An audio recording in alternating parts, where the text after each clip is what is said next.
Shalom Aleichem Nala viewers.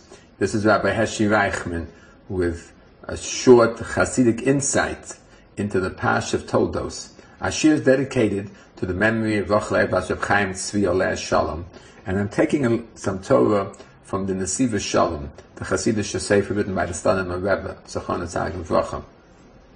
And the Slonimer is focusing, why would Yitzchak give the blessings, the most precious gift, to Eisav and not to Yaakov? What did he think? Of course, we know Rivka wanted Yaakov, and ultimately Yaakov received those blessings, and Yitzchak, after the fact, agreed that they should go to Yaakov. But why in the world would Yitzchak give those blessings to Eisav, not Yaakov?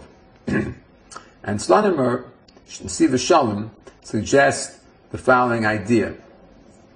We know that really there are two types of tzaddik, two types of righteous people who are in this world. One tzaddik, one type of righteous person, is parush mina olam hazeh. He's separated from this world. He lives a monastic, isolated existence. He barely goes out of his house, or so to speak, the Beis HaMedrash. He's in the yeshiva day in, day out. Has nothing to do with normal everyday activities. He's not in business. He doesn't deal with the rough hustle and bustle of going out to make a living. He's in the yeshiva. Thank God, God gave him an easy job, so to speak. He's a Rebbe, and he can be kulay kadosh, completely involved in holiness. This is one kind of tzaddik. And then there's another tzaddik, another righteous person, who goes out into the real world.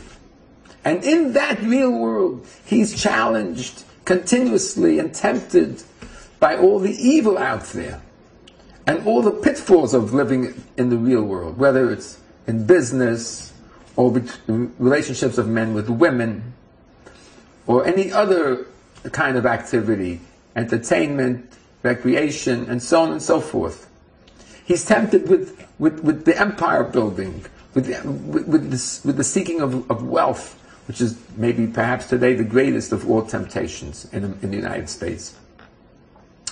So this tzaddik is in the very, very turmoil of the whirlpool of life, and he is able to have the strength to withstand the evil and to choose what's good. He's in business, l'shem shemayim, in order to have the money to give his children a Torah education, in order, if he's, God bless and is wealthy, to help people in need. He's involved in the daily situations which people have, and is working to the utmost to improve the human condition. This is a different kind of a tzaddik. This is a tzaddik who doesn't withdraw from olam hazeh. He's within the olam hazeh, and he's metakein. He fixes the olam hazeh. Now, of course, if you would compare the first versus the second tzaddik, you would say as follows: the first tzaddik, who lives a monastic life of prishus, a life of separation from olam hazeh, from this world, sins very little, relatively speaking. He hardly has a downfall, because what are his tests after all? And his mitzvahs are beautiful, because they're done in pristine form, without any distractions, and with pure focus and tahara. L'chorah, you would say the first tzaddik is much greater. The second tzaddik, we would say, ein tzaddik v'osa she'asa teva lo yechta. The second tzaddik, who's out there in the real world, facing all the challenges, surely has certain failures along the way. And his achievements, even when he achieves them, may not be in the most perfect, pristine, pure form, because the world has a little bit of dirt onto it. So you might say that this first tzaddik is much greater than the second. However, the reverse, according to Chassidus, the reverse is really true. According to Chassidus, HaKadosh Baruch Hu prefers the second tzaddik in a certain sense. The second tzaddik, the Baal HaTanya calls maybe the Beinani, and the first tzaddik calls it tzaddik gomer.